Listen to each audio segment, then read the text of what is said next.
तो दोस्तों आज के क्लास में एक्सरसाइज 3.2 के सारे सवाल करने वाले हैं, जिसमें से एक नंबर का यह क्वेश्चन है।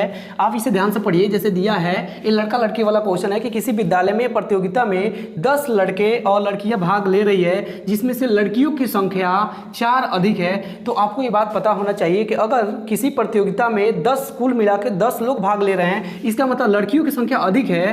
तो अगर लड़कियों की संख्या 1 होगा तो लड़कों की संख्या, अगर लड़कियों की संख्या 9 होगा तो लड़कों की संख्या 1 होगा, तभी तो कुल मिलाकर 10 बनेगा, क्योंकि प्रतियोगिता में 10 ही लोग भाग ले रहे हैं। नहीं तो ए आंसर हो सकता है संभव। और नहीं तो अगर लड़कियों की संख्या 8 होगा तो लड़कों की संख्या 2 होगा, नहीं तो लड़कियों की संख्या 7 होगा, तब लड़कों की संख्या 3 होगा।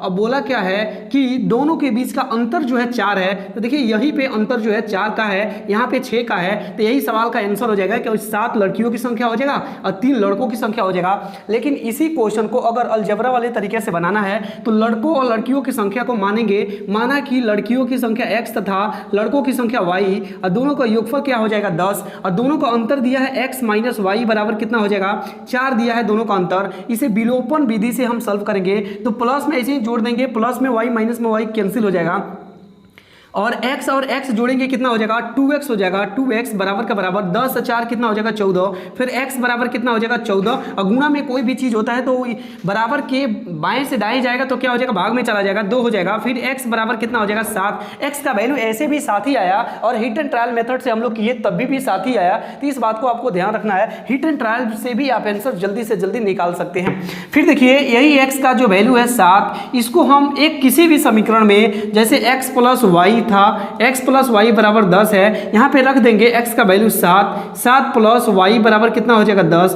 और इसीलिए y बराबर कितना 10, और प्लस का 7 प्लस के साथ में है, बराबर के बाएं से दाएं में जाएगा तो प्लस वाला माइनस होता है, माइनस वाला प्लस होता है, तो क्या हो जाएगा माइनस में 7 हो जाएगा। फिर y बराबर कितना बच जाएगा 3, y का वैल्यू 3 हो जाएगा। और हम लोग ऊपर वाले में भी हिट एंड ट्रायल से भी 7 और 3 निकाले हैं, यही आंसर हो जाएगा। उनका 2 जो क्वेश्चन है इसमें दिया है 5 पेंसिल तथा 7 कलम का मूल्य।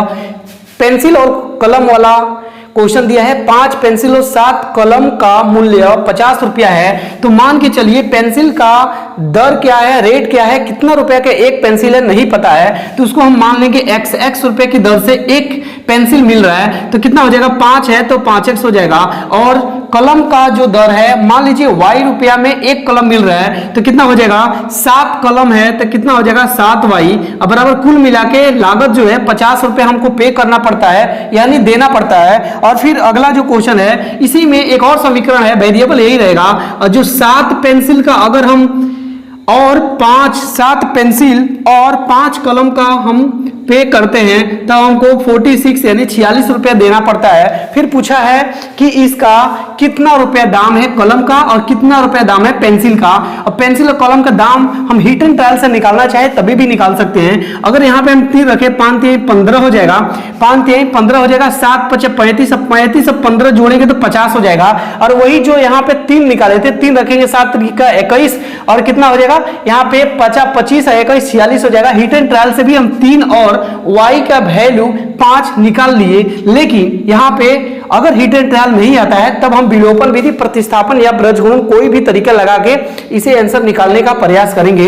फिर देखिए अगर विलोपन विधि लगाते हैं तो दोनों को बराबर करना पड़ेगा, तो इसमें हमको पूरे समीकरण में नीचे 7 है 7 से गुणा करना पड़ेगा, तब एक कोई भी पद जो है बराबर हो जाएगा। इसमें हमको 5 से गुणा करना पड़ेगा, तो 7 से गुणा करेंगे बराबर के दोनों साइड में, 7 5 कितना हो जाएगा 35, x प्लस में 7 7 49 y बराबर 7 5 35 350 हो जाएगा। और फिर 5 से गुणा करेंगे, 7 5 कितना हो जाएगा 35x प्लस 50 25 y बराबर कितना हो जाएगा 5 6 30 और 5 चौका 20 और 3 कितना हो जाएगा 23। और फिर क्या करेंगे चिन्ह चेंज करेंगे क्योंकि कटना होता है। फिर 35 में से 35x घटाएंगे, पूरा कैंसिल हो जाएगा। 49 में से 25y घटाएंगे तो कितना हो जाएगा 4 2 24y बराबर, इसको हम घटा लेंगे कितना हो जाएगा 0, ये कितना हो जाएगा 2 हो जाएगा। और फिर 1 आ जाएगा तो y बराबर हो जाएगा 120, और बटा में कितना आ जाएगा 24 से हम भाग कर देंगे तो कितना हो जाएगा y बराबर, इसे अगर 24 से हम भाग करेंगे तो कितना आ जाएगा 5 आ जाएगा। तो y का वैल्यू 5 ऐसे भी आया और हिट एंड ट्रायल से हम लोग किए तभी भी 5 ही आया। अब y का वैल्यू क्या करेंगे इसमें पुट कर देंगे किसी भी एक समीकरण में। तो यहाँ पे हम लोग कर लेते हैं, जैसे आप ध्यान से देखिए 5x प्लस 7y बराबर क्या था, समीकरण 50 था। y की वैल्यू 5 पुट कर लेंगे, 5x प्लस 7 गुणे 5 बराबर कितना हो जाएगा 50। फिर हो जाएगा 5x प्लस 7 पचे 35 बराबर 50 हो जाएगा। और 5x बराबर 50 माइनस में 35 और 5x बराबर घट जाएगा कितना हो जाएगा 15। x बराबर 15 बट्टा में कितना हो जाएगा 5 और x बराबर 3 आ जाएगा। x का वैल्यू हम लोग पहले भी 3 ही निकाले थे और y के 5 निकाले थे, अभी भी 3 और 5 आ गया, यही इसका दर हो जाएगा। मतलब एक पेंसिल 3 रुपए का पड़ रहा था और एक कलम 5 रुपए का पड़ रहा था, और इसे हम पहले भी चाहते तो हिट एंड ट्रायल लगा के निकाल सकते थे। यह है कि इसका जो सवाल है ये प्रतिच्छेदी होगा कि समांतर होगा कि संपाती होगा, यह तो पता तब चलेगा ना जब हम इसका ग्राफ खींचेंगे। तो ग्राफ हम पहले खींचेंगे, फिर देखेंगे कि दो लाइन आपस में क्रॉस कर रहा है, यानी एक बिंदु पर प्रतिच्छेद कर रहा है कि नहीं कर रहा है, या समांतर है कि एक लाइन दूसरे लाइन के ऊपर है यानी संपाती है, तब ना पता चलेगा। लेकिन वैसा करने से ज़्यादा अच्छा है कि हम इसके तरीके को सीख जाएं और ग्राफ खींचे बिना पहले ही इसके तरीके से हम पता कर ले कि इसका ग्राफ जब भी खींचा जाएगा तो इसका रिजल्ट प्रतिच्छेदी होगा कि समांतर होगा या संपाती होगा। हम पहले ही पता कर सकते हैं, अगर किसी भी समीकरण का a1/a2 का रेशियो बराबर मतलब नॉट इक्वल टू b1/b2 है, तब ऐसा समझिए कि वो प्रतिच्छेदी होगा। मतलब जब भी उसका ग्राफ हम लोग खींचेंगे तो क्या करेगा, एक दूसरे को कटान करेगा, प्रतिच्छेदी करेगा। मतलब एक लाइन दूसरे लाइन को कहीं ना कहीं काटेगा, एक बार काटेगा, एक जगह पर काटेगा।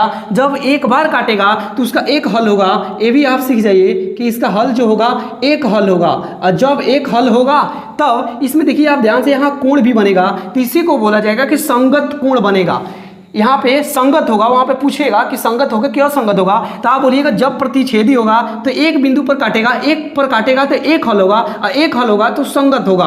तो यहाँ पे हम ये भी लिख सकते हैं कि क्या होगा, संगत होगा।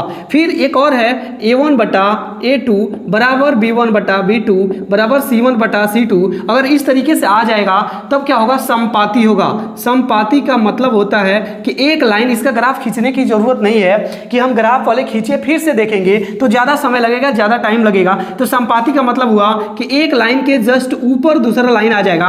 तो आप खुद बताइए कि एक लाइन दूसरे लाइन के ऊपर आ जाएगा तो क्या अनेक जगह पर नहीं काट रहा है, एक लाइन दूसरे लाइन पे कितने बिंदु पर काट रहा है, तो इनफाइनाइट यानी अनंत बिंदुओं पर काट रहा है एक दूसरे को। तो इसका हल भी कितना हो जाएगा, अनंत हो जाएगा, अनंत हो जाएगा।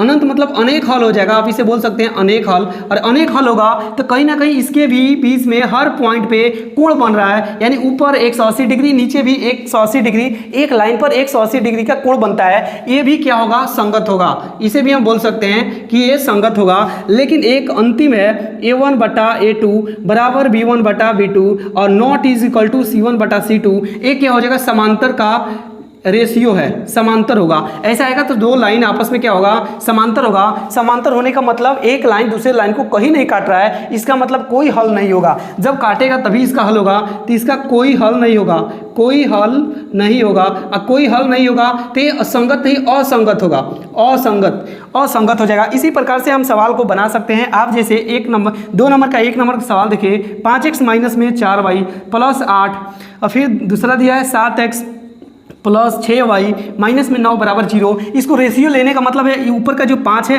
5 a1/a2 बट्टा में कितना हो जाएगा 7, और बराबर माइनस में कितना हो जाएगा 4/6। क्या ये दोनों रेशियो आपस में बराबर है? रेशियो का मतलब है 5/7 है तो ये भी 5/7 होना चाहिए, नहीं तो 1/2 है तो 1/2, 3/2 तो 3/2, दोनों आपस में बराबर होना चाहिए। सबसे छोटा रेशियो कटने के बाद ये बराबर आपस में नहीं है तो ये क्या हो जाएगा, नॉट इक्वल टू लगेगा। इसका फॉर्मूला क्या है, नॉट इक्वल टू यानी प्रतिच्छेदी है। प्रतिच्छेदी होगा तो एक हल होगा, क्योंकि एक बिंदु पे कटान करेगा, एक हल होगा तो संगत होगा। पूरा बात आपको पता होना चाहिए। 2 नंबर सवाल को आप देखिए, यहीं से 2 नंबर सवाल क्या है, 9x प्लस 3y अब प्लस में कितना है 12, फिर कितना हो जाएगा 18x अब प्लस 6y अब प्लस 24, अब बराबर में 0 है, बराबर में 0 है। फिर इसको लिख लेंगे हम 9/18 बराबर कितना 3/6 बराबर में 12/24। इसको कटाएंगे, 2 बार में कटेगा, 3 दूना 6, 12 दूना 24, ऊपर 1/2 बराबर 1/2 बराबर 1/2। तो आप देखिए पूरा रेशियो बराबर है।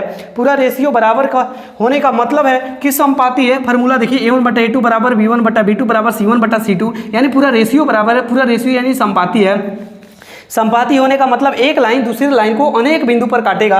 अनेक बिंदु पर काटने का मतलब अनेक हल होगा, और अनेक हल होने का मतलब ये भी हुआ कि वो संगत होगा। फिर नेक्स्ट सवाल हम देख लेते हैं। 3 नंबर सवाल यहाँ से ये दिया है कि 6x - 3y, अब फिर प्लस का 10 बराबर 0, फिर दिया है 2x - y प्लस 9 बराबर 0। इसको अगर हम बैठा लेंगे तो 6/2, अब बराबर कितना हो जाएगा, माइनस में 3 बटा माइनस में 1, अब फिर कितना हो जाएगा, नॉट इज इक्वल टू यहाँ पे 10/9। आप ध्यान से देखिए, 2 से कटाएंगे, 2 तिहाई 3 बटा माइनस माइनस कैंसिल हो जाएगा, ये 3/1 हो जाएगा, फिर 3/1 हो जाएगा, और नॉट इज इक्वल टू 10/9 हो जाएगा। यहाँ तक बराबर है। यहाँ से बराबर जब भी नहीं होगा तो समांतर होगा। दो लाइन जब भी समांतर होगा तो कहीं नहीं कटेगा। दो लाइन समांतर होने का मतलब ये कहीं नहीं कटेगा। जब कहीं नहीं कटेगा तो इसका हल नहीं होगा। हल तभी होगा जब एक बार कटे तो एक हल होगा, 2 बार कटेगा 2 हल होगा, अनंत बार काटेगा तो अनंत हल होगा। इसका कोई हल नहीं होगा और असंगत होगा।